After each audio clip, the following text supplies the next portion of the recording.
Hey everyone, welcome back to another episode of the Adam C. Moreno Show. I hope you are feeling good today. So check this out. We got a little bit of breaking news right now. It's a kind of speculation. There's some rumors flowing around regarding Bernie Sanders and AOC.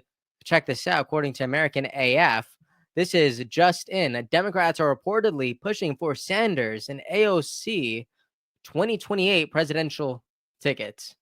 Guys, and honestly, I don't doubt it at all. If you take a look at some of the things that Bernie Sanders and AOC are doing, they're going all over the country, speaking to thousands of people in swing states and blue states and red states, and this is just absolutely crazy. So I wouldn't write this off at all. And I know some people are talking about, Bernie Sanders, his age, and in 2028 he's going to be 87. But if we're talking about people who are cognitively there, it does seem like Bernie Sanders is probably at a pretty, I would say, at a pretty healthy level of awareness.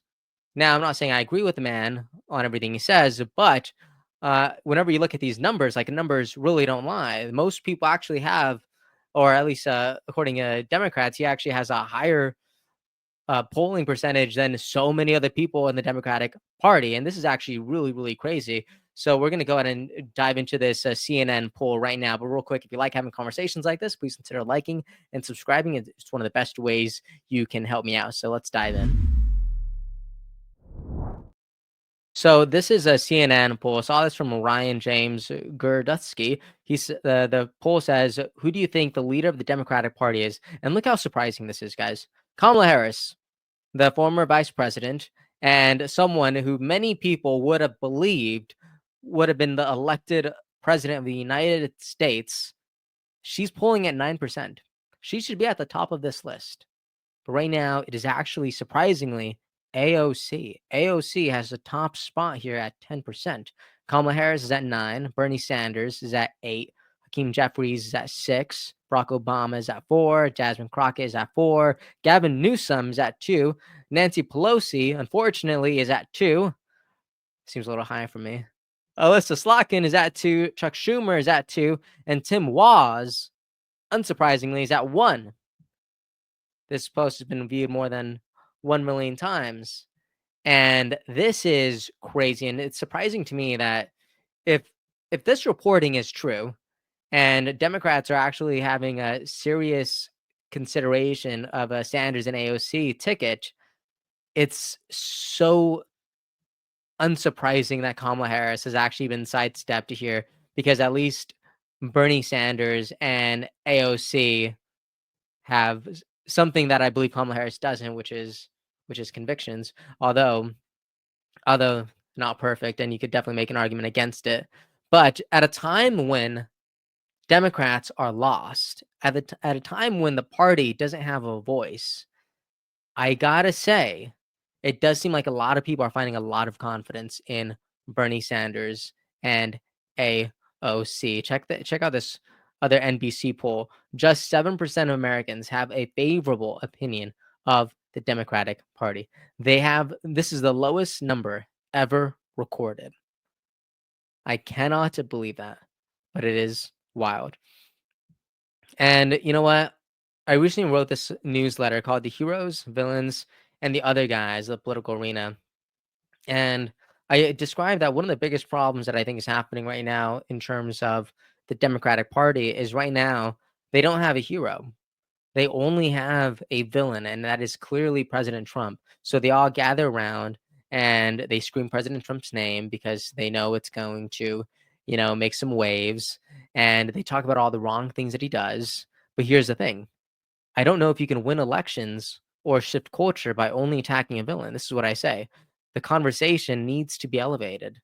The right rallies around a central hero, creating a positive, aspirational message. But the left, they're stuck in this reactive cycle, attacking Trump without offering an inspiring alternative. Now look at this. When you're stuck in a reactive cycle, you're simply reacting to the future instead of creating the future. I continue and say, who do you want to be? Someone who reacts to the future or someone who creates the future? And if we know anything right now, also, if you want to keep reading that article and go into everything else that I've written on Substack, all you gotta do is sign up for the newsletter, and then you could my entire archive is right there if that's interesting to you. But one thing is for sure is that the Democratic Party is absolutely lost, and they're searching for people. And are those people AOC and Bernie Sanders? I'm not too sure. I'm not. I'm still a bit salty because Bernie Sanders did not vote to confirm some of my picks for President Trump's cabinet, even though he was kind of, he has so much conviction in this health space. He didn't want to jump that gun, and that was unfortunate. But it does seem like he's aligning himself with a Democratic base again alongside AOC, and I think that's interesting. And I'd love to know what you think about this. And I know 2028 seems like it's a long time from now, or it's far from now, because we are obviously in the middle of 2025. President Trump just started, but so many people are heavily invested in what the future of the Democratic Party looks like. Even looking at Gavin Newsom. Gavin Newsom was actually just roasted live on air on CNN because he not just backpedaled, um, he completely lied to Charlie Kirk's face. And CNN, instead of actually defending Gavin Newsom, they actually threw Gavin Newsom into the lion's den, and they brought the receipts. And I thought this was fascinating. So check this out.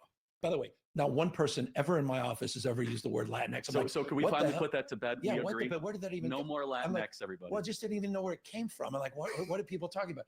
But there was a person who used Latinx. It was actually a really important person. It was him. Right? Yeah, that's right. And look, these aren't minor shifts. These are progressive issues that Gavin Newsom used to champion until fairly recently. And now he's not just walking away from them. He's sort of acting like they were never legitimate with that clip talking about Latinx in the first place. But let's take Latinx. We did find somebody who used it repeatedly in his office. Let's take a listen to this. I hope we can really paint a picture in terms of our consciousness of how impactful this has been on the Latinx community. The Latinx and Black communities. You've got politicians that are banning not assault rifles, but the word Latinx. They're not even serious. By the way, not one. So there you have it. CNN is not falling for Gavin Newsom's development. They're not falling for his new rebranding, and I think this is crazy.